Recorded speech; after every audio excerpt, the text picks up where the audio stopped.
Di sesi hari ini kita akan lebih banyak ngobrol tentang bagaimana nih dengan tantangan dan peluang-peluang yang sudah hadir ketika kita menjalani perubahan setelah pandemi dan pastinya akan berpengaruh pada bagaimana masyarakat bisa beradaptasi kembali ya dalam menjalankan aktivitasnya, baik itu di ruang publik, di ruang gerak di dalam jalur transportasi dan seterusnya. Nah, mungkin sebelum saya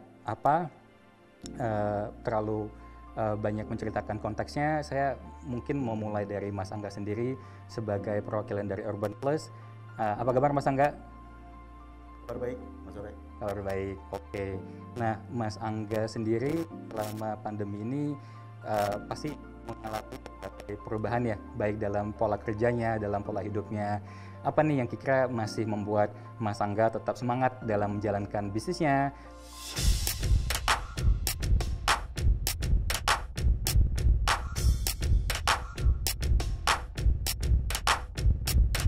Masa pandemi ini dikarenakan kita banyak yang harus bekerja di rumah, ya, ada sistem work from home, kemudian kita tidak boleh bekerja di satu ruang yang terlalu banyak orang. Nah, itu jadi memaksa banyak sekali kantor-kantor atau studio itu akhirnya harus bekerja jarak jauh. Artinya secara tidak langsung kita semua, ya mungkin paling tidak dari studio kami ya, dari Urban Plus, dipaksa untuk bekerja dengan cara lebih virtual atau menggunakan cara online. Artinya mesti koordinasi jarak jauh, menggunakan virtual feature seperti video call gitu ya, dan memaksa kita semua untuk bisa agile. Nah, ini yang keluasan ini yang saya rasa pada masa-masa yang normal di luar masa pandemi mungkin tidak terpikir untuk dipaksakan untuk dibiasakan, tetapi karena pandemi justru opportunity-nya membuat kita lebih cepat mengadaptasi cara kerja seperti itu. Artinya bertransformasi dengan cara yang lebih lebih terarah gitu. Kira-kira sih itu mungkin ya secara singkat. Ya, Mas. Jadi saya tadi angkat beberapa keyword di sini. Satu adalah bagaimana nggak cuma masyarakat tapi mungkin dari berbagai profesi untuk bisa agile, bisa lebih fleksibel dalam mengolah bisnisnya mereka, dan tentu saja ada berbagai peluang yang kadang-kadang tidak langsung hadir di depan mata. Yeah. Nanti kita akan kesana kembali ya, Mas.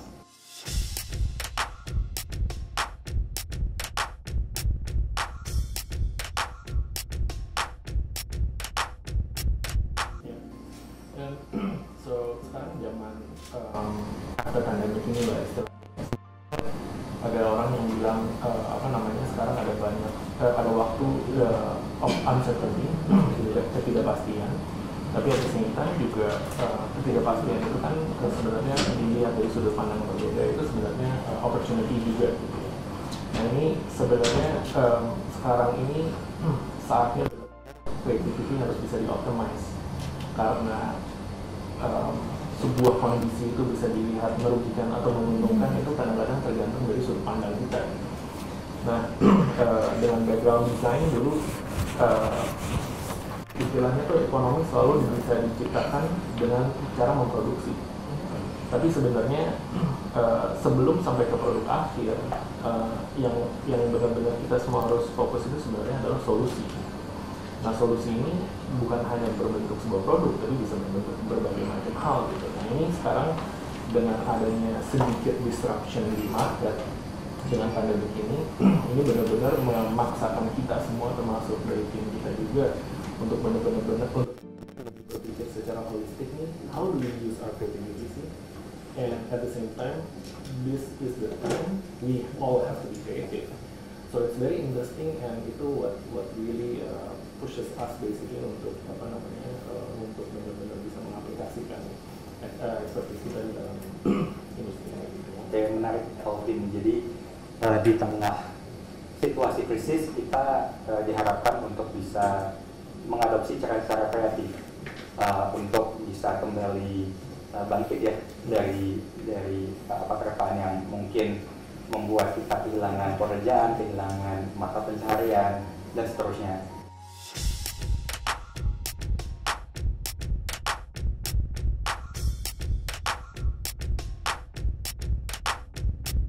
Ini menarik ya, tadi juga kita dengar dari Alvin ya, bagaimana kondisi ini memaksa semua orang untuk lebih kreatif.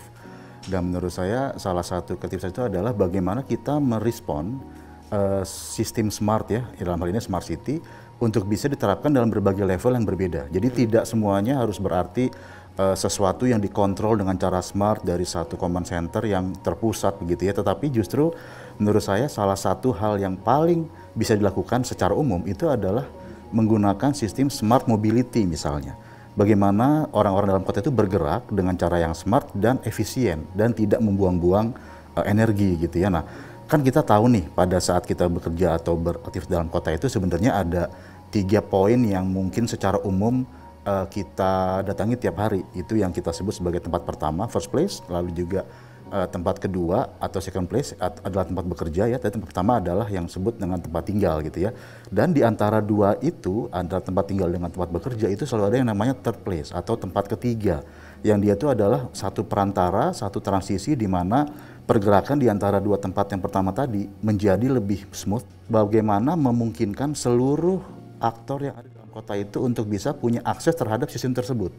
Nah, ini kan artinya ada satu transisi yang diperlukan. Nah, disitulah kemudian transisi ini membuat orang itu pelan-pelan dari cara yang paling mudah menggunakan aplikasi atau gadget menuju kepada satu cara yang lebih tinggi di mana dia menciptakan dan memperkuat sistem infrastruktur smart sendiri. Jadi menurut saya ini terjadi dalam satu masa yang tidak langsung ya, tapi bertahap begitu. Nah, ini mungkin sekali lagi kita kembali kepada kondisi sekarang. Dengan adanya pandemi ini, proses transformasi itu seolah-olah dipaksa untuk bekerja atau berlangsung dengan lebih cepat. Kira-kira seperti itu, Mas Surya.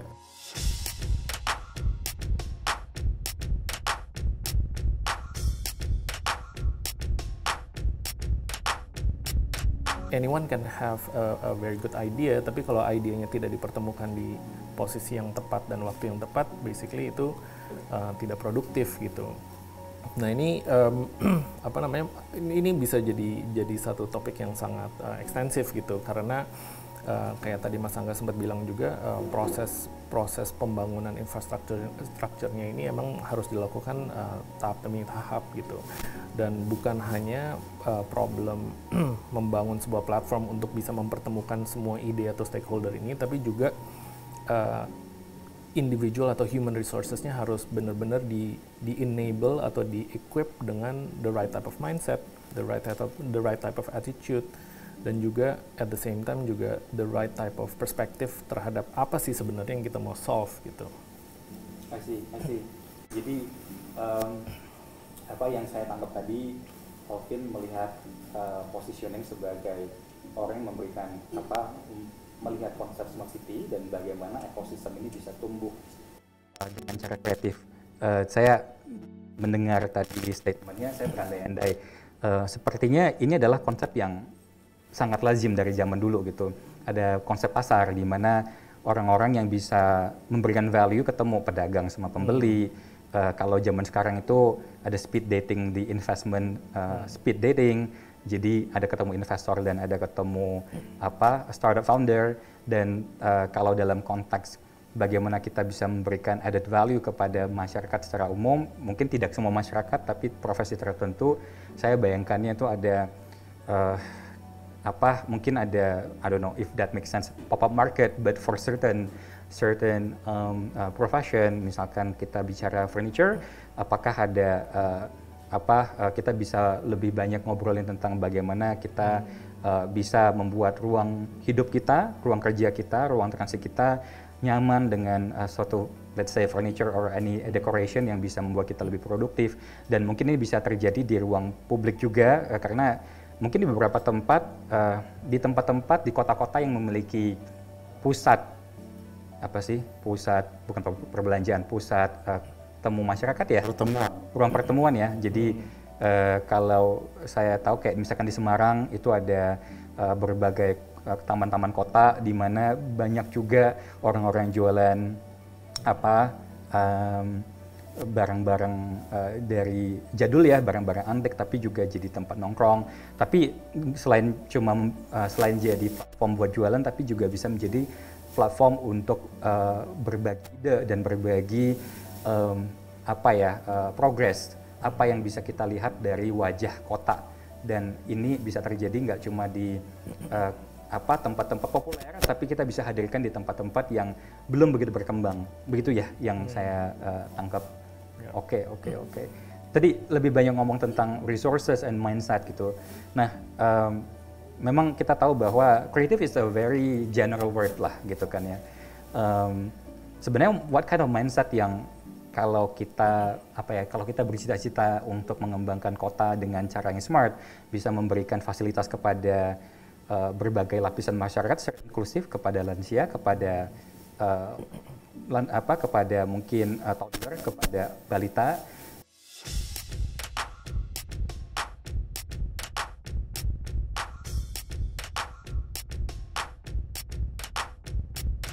Jadi banyak orang suka berpikir kalau misalnya desain itu selalu menciptakan sebuah produk.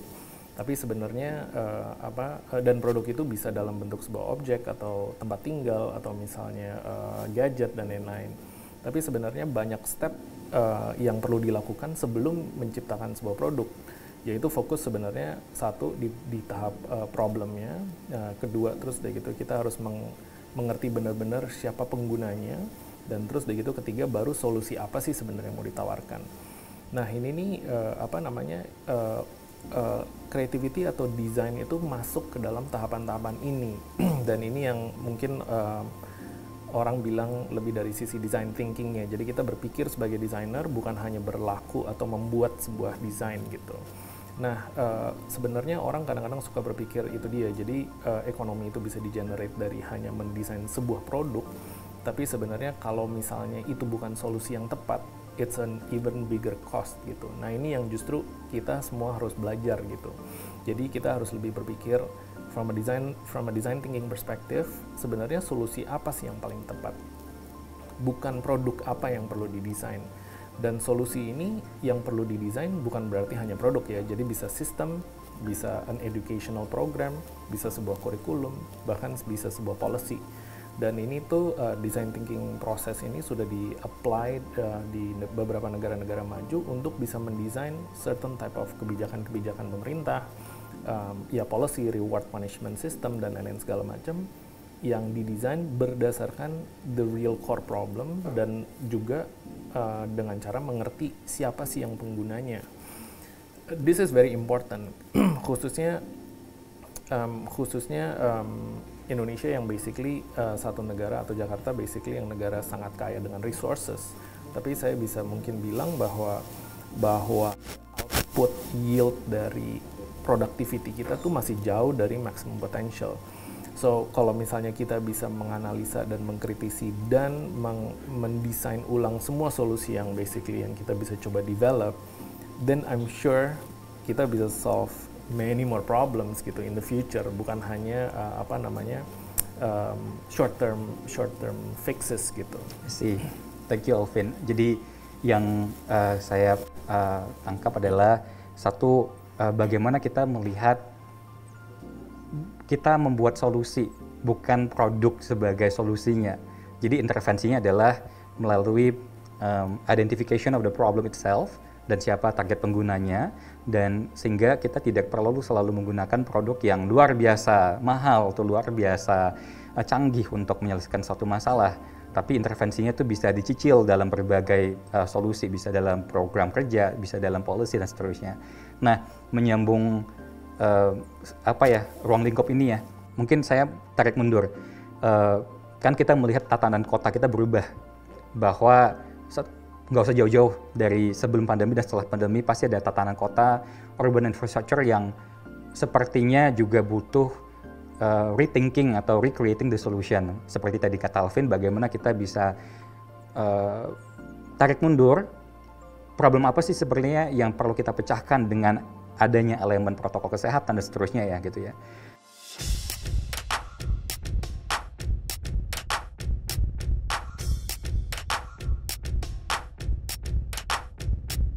Kita masih dalam masa di mana kita melihat, mengobservasi, dan mencoba adaptasi. Tentunya ada perubahan tadi seperti Mas sudah bilang, dan yang menarik itu tadi saya tertarik, artinya tercetus dengan statement Alvin yang bilang bahwa design thinking itu adalah sesuatu yang sangat kritikal untuk diterapkan pada semua hal, tidak hanya pada perencanaan atau pembuatan satu produk. Bahkan pada saat kita berbicara tentang regulasi, perubahan peraturan, itu memang harus dilakukan dengan melakukan proses dari design thinking. Jadi melihat, mengobservasi, melihat kebutuhan, siapa yang akan melaksanakan, dan apa impact-nya dari situ. Nah, ini menurut saya menjadi sangat relevan dengan kondisi kita sekarang tadi, seperti Mas Surya bilang. Jadi pada saat kita sekarang ini dipaksa untuk menghadapi satu kondisi baru, semua profesi yang berbeda-beda ini, bahkan tidak hanya profesi, dalam kehidupan sehari-hari pun orang harus mulai berpikir kreatif. Ini yang menurut saya menjadi satu trigger yang luar biasa, karena yang tadinya mungkin melakukan aktivitas atau pekerjaan dengan kebiasaan yang berulang-ulang, karena ada disrupsi ini, akhirnya harus berpikir kreatif, gimana caranya bisa survive gitu ya. Nah, dari sisi pembentukan atau arahnya transformasi ruang kota, menurut saya kesempatan terbesar itu adalah pada saat kita mesti berpikir bagaimana membuat satu jarak yang efisien ya, antara tadi kita bicara tentang tempat pertama, tempat kedua, dan tempat ketiga. Walau bagaimanapun biasanya yang namanya exchange ideas itu terjadi di, ya kalau saya boleh sebut tadi Mas Yuda bilang pop up market tapi for ideas. Jadi ada satu agora ya zaman dulu ya, zaman Yunani dulu, tempat di mana orang itu bertukar pikiran, tetapi memang itu adalah sebagai salah satu residu dari pemikiran dia, di mana dia berpikir di tempat keduanya sebagai seorang pekerja, profesi, desainer, dokter, atau hal-hal yang lain, punya ide-ide yang kemudian bisa diketemukan dengan ide lain. Nah, ini kan menjadi satu tempat yang sifatnya seperti seolah-olah tempat pertemuan yang saya sebutnya sebagai nexus ya. Nah, sekarang ini tantangan dan opportunity-nya adalah bagaimana menciptakan nexus ini di dalam ruang kota kita dengan tren yang memang sedang terjadi di Jakarta. Misalnya, di Jakarta kita lihat dalam waktu 5 tahun belakangan pembangunan infrastruktur transportasi publik itu sangat kencang. Mulai dari BRT yang kita sebut busway, lalu mulai ada MRT, kita tahun depan akan punya LRT. Artinya seluruh infrastruktur transportasi ini akan punya tempat pertemuan. Nah, dalam bahasa development itu dibilangnya transit oriented development, artinya di mana seluruh transportasi itu bertemu dan ada pergerakan mobilitas manusia di sana, perpindahan moda gitu ya, orang bergerak dari satu titik lain lewat tempat-tempat itu. Nah, tempat ini yang tadinya mungkin dipikirkan hanya sebagai tempat berpindah secara mobilitas, juga punya kesempatan untuk juga tempat untuk berpindah atau bertukar secara ideas. Jadi ada titik-titik yang tadi saya sebut nexus tadi menjadi tempat di mana orang-orang itu bisa exchange ideas, bisa ketemu dengan profesi lain, dengan orang lain, dan membawa ide mereka yang kalau di profesi mereka masing-masing mungkin seolah-olah tidak bisa diimplementasi. Tapi begitu ketemu dengan orang-orang yang artinya punya karakter atau background berbeda, ternyata jadi sesuatu yang baru. Kita punya kesempatan menginjek tempat-tempat yang sifatnya itu adalah untuk pertukaran ideas tadi. Jadi secara fisik dia disediakan dan secara artinya digital teknologi dia pun bisa menjadi tempat-tempat yang punya kapasitas besar di situ. Jadi kapasitasnya besar di situ sehingga pertukaran itu pun bisa lebih cepat lewat titik itu gitu. Jadi ini yang menurut saya bisa jadi kesempatan dan tentunya harus ada ujung-ujungnya adalah kerjasama yang baik antara sektor publik, which is pemerintah, dengan sektor private. Bagaimana bisa menciptakan dan mewujudkan tempat-tempat seperti ini yang memang akhirnya manfaatnya hanya diberikan tidak hanya untuk kedua belah pihak itu, tapi juga pada masyarakat gitu ya secara umum. Mungkin ya ini satu cerita yang bisa panjang ya, tetapi secara umum itu yang saya tangkap tadi, menangkap apa yang Alvin juga bicarakan mengenai berpikir secara design thinking dan bagaimana membuat pemikiran seperti ini bisa lebih tersebar luas melalui tempat-tempat seperti itu tadi. Kira-kira gitu tuh maksudnya. Terima kasih Mas Angga. Jadi ya sangat wajar di tempat-tempat yang baru berkembang ada junction-nya, ada transit point-nya, propertinya jadi makin mahal gitu ya. Salah satu opportunity-nya itu buat property developer itulah betul. Satu ya. Salah satunya betul. Nah, dan kita tahu bahwa kita butuh istilahnya apa? Agora. Ya, agora itu kan kayak pasar yang tempat bertukar ide gitu ya. Ya, kita butuh semacam agora yang lebih banyak di Jakarta, di kota-kota lain juga untuk bisa mempertemukan para aktor ya di dalam ekosistem ini. Dan kita tahu juga bahwa dalam perjalanan membangun kota pasti ada stepnya tuh. Nggak mungkin tiba-tiba semua jadi kan, harus ada aktor-aktor dulu, aktor-aktor tertentu yang bisa dihadirkan.